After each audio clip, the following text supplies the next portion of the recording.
ఆది పినిశెట్టికి solo hit పడి చాలా కాలమైంది. తెలుగు సినిమాల్లో విలన్ గా ఆకట్టుకున్నాడు. కానీ హీరోగా నటించిన సినిమాలేవి ఆశించిన స్థాయిలో ఆడడం లేదు.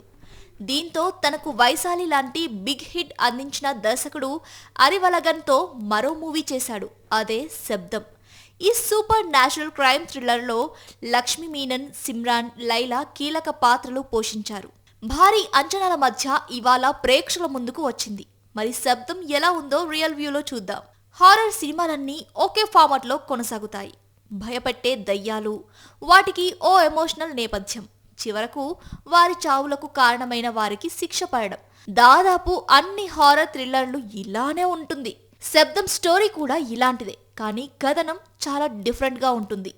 ప్రేక్షకుల్ని భయపెట్టేందుకు దర్శకుడు అరివలగన్ రొటీన్ జిమ్మిక్కుల్ని వాడుకోకుండా కొత్తగా ట్రై చేశాడు.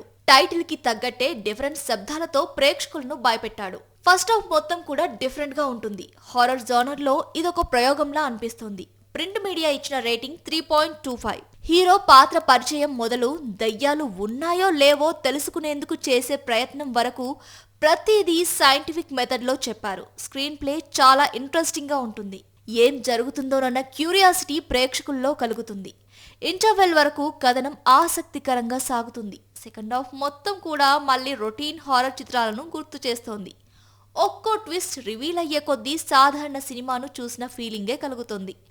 42 దయ్యాల నేపథ్యం, వాటి లక్ష్యం తెలిసిన తర్వాత కొన్ని డౌట్స్ వస్తాయి. కొన్ని చోట్ల లాజిక్ మిస్ అయినట్లుగా అనిపిస్తుంది. వెబ్సైట్స్ ఇచ్చిన రేటింగ్ 2.75. అయితే స్క్రీన్ ప్లే కొత్తగా అనిపిస్తుంది. ఓ సీన్లో తెరపై బొమ్మ కనిపించకుండా చేసి కేవలం సౌండ్తోనే ప్రేక్షకుడిని భయపెడతాడు. టెక్నికల్ అంశాలపై కొంత అవగాహన ఉంటే ఈ సినిమా బోర్ కొట్టదు. హారర్ చిత్రాలను ఇష్టపడే వారికి బాగా నచ్చుతుంది. ఆడియన్స్ ఇచ్చిన రేటింగ్ 3. పారానార్మల్ ఇన్వెస్టిగేటర్ వ్యోమ వైద్యలింగం పాత్రలో ఆది పినిశెట్టి ఒదిగిపోయాడు. డిఫరెంట్ లుక్తో తెరపై కొత్తగా కనిపించాడు. టెక్నికల్గా ఈ సినిమాకు ప్రధాన బలం తమన్ మ్యూజిక్.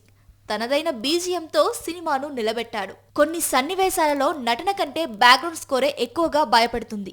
డిఫరెంట్ బీజిఎంతో ఆడియన్స్ కి కొత్త ఎక్స్పీరియన్స్ ని అందించాడు. సినిమాటోగ్రఫీ బాగుంది. ఓవరాల్ గా రియల్ వ్యూ ఇచ్చిన రేటింగ్ 3 పాయింట్స్.